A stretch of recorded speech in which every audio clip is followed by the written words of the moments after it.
passe à la consultation. C'est avec vous, docteur Valenduc. Et notre première patiente s'appelle Sophie. Elle habite à Uzès. Sophie, il fallait m'appeler directement, Sophie. Attendez la question. Attendez la question, vous allez voir. Sophie nous dit, j'habite dans le Gard. J'ai entendu dire qu'il y avait eu dans ma région des cas de dengue après des piqûres de moustiques. Quels symptômes doivent m'alerter ?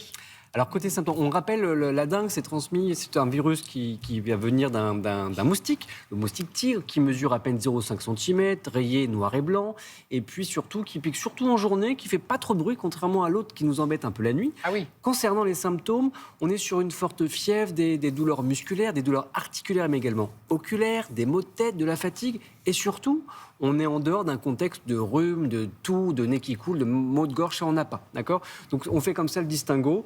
Maintenant, généralement, la dengue est relativement une maladie bénigne. Il peut y avoir effectivement parfois des complications, mais c'est ce genre de symptômes auxquels il faut prêter attention. Alors, j'aurais pu, parce que vous en dites, la dengue, on connaît. Bien sûr. Des courbatures. Ah ouais. On parle beaucoup des punaises de lit en ce moment, ça c'est sûr. Mais au-delà des boutons qui grattent, les punaises de lit sont-elles dangereuses pour la santé ? Françoise de Paris qui vous pose la question. À ce jour, non. On n'a pas de notion qu'elles pourraient transmettre des maladies, virus, bactéries, donc non. En revanche, ça a quand même des conséquences indirectes. C'est-à-dire que ça gratte quand même pas mal, donc on peut avoir une petite surinfection cutanée et rougeur à force de se gratter. Ça stresse, quoi. Oui, les effets secondaires, l'angoisse, le stress psychologique, surtout la nuit, ça perturbe le sommeil parce que vous avez peur un petit peu d'être piqué la nuit. Ah oui. Et puis les conséquences, une fois que vous avez croisé la route de punaises de lit, votre mode de vie est un petit peu modifié, vous êtes un peu stressé quand vous rentrez à la maison, vous avez peur d'en ramener de nouveau. C'est vraiment un combat. Donc voilà, c'est surtout les effets secondaires, j'ai envie de vous dire, au-delà de la maladie elle-même, il n'y en a pas, mais ce sont les effets secondaires qui peuvent poser problème. Rien que d'en parler, ça nous gratte. Ah, c'est horrible. C'est horrible. Ah oui, on en parle beaucoup en ce moment. Allez, passons à la question de Rudy qui habite à Nantes et qui nous dit que depuis quelques mois, je m'occupe de mon père qui est malade et diminué. Vers quels organismes puis-je me tourner pour mettre en place des aides ? Alors là, on parle des aidants, on rappelle, c'est des non-professionnels qui vont aider assez quotidiennement des gens qui ont soit un handicap, une maladie ou en perte d'autonomie. Et c'est vrai que c'est un peu un parcours du combattant. Donc pour les aides, aujourd'hui, quand même, c'est bien d'aller voir le généraliste, une des premières pierres, parce qu'il peut vous orienter sur les différentes aides possibles. Les associations en lien avec la pathologie de la personne que vous aidez, parce qu'elles aussi, elles sont d'excellents conseils pour mettre les aides en place.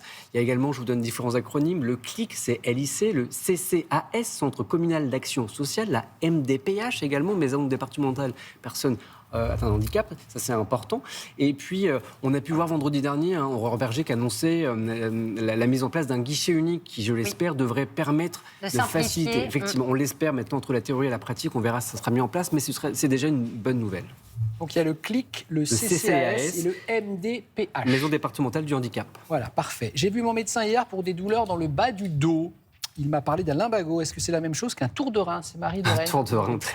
Les grands-parents, je ne sais pas si les vôtres, c'est bien sûr. J'entendais ça, mon grand-père disait, je me suis fait un tour de rein. Mais je le vois encore au cabinet, quand j'ai des patients qui arrivent et qui me disent « Oh, j'ai un tour de rein ». Alors, anatomiquement, le bas du dos, c'est plutôt la partie lombaire qui est dans le bas du dos, bien sûr, alors que les reins sont vraiment situés plus haut. Donc un tour de rein, c'est pas un tour de rein. Non, c'est pas la même chose. En revanche, effectivement, quand vous arrivez, vous me parlez d'un tour de rein, je comprends. Là, on est sur le lumbago, c'est ce qu'on appelle une lombalgie, douleur des lombaires. On a souvent un facteur déclenchant, ça va être une atteinte des muscles, des ligaments, des tendons. Et puis, souvent, il peut y avoir aussi une composante psychologique. Quand on vous dit « j'en ai plein le dos » et que le patient, en plus, a mal dans le dos, il y a une petite association. Donc voilà, on comprend quand vous nous dites que c'est un tour de rein, mais en réalité, les reins sont en haut du dos, contrairement aux lombaires. Vous faites beaucoup d'études, vous décryptez, vous êtes intelligent. Bien sûr, on a des études pour ça. J'ai plié en 2 minutes. Allez, Vincent, question de Mylène, cette fois-ci, qui habite à Grenoble et qui nous demande l'âge de la ménopause est-il influencé par des facteurs familiaux ou environnementaux ? Oui, le facteur génétique, votre maman, si elle a eu une ménopause précoce, voilà, ça peut être un indicateur pour nous. L'environnement, le tabac, on a pu voir parmi des études que le tabac ferait arriver une ménopause plus précoce. L'alimentation, on a pu également voir dans des pays en voie de développement que l'alimentation pouvait aussi jouer sur la ménopause. À l'inverse, une grossesse, l'âge des premières règles ou la contraception n'ont pas d'incidence sur l'âge de l'arrivée de la ménopause. Et c'est quoi l'âge moyen de la ménopause ? 50 ans à peu près. Enfin, ça varie, 45, parfois 55, donc en moyenne c'est 50 ans. D'accord. Merci beaucoup, docteur. Merci Vincent.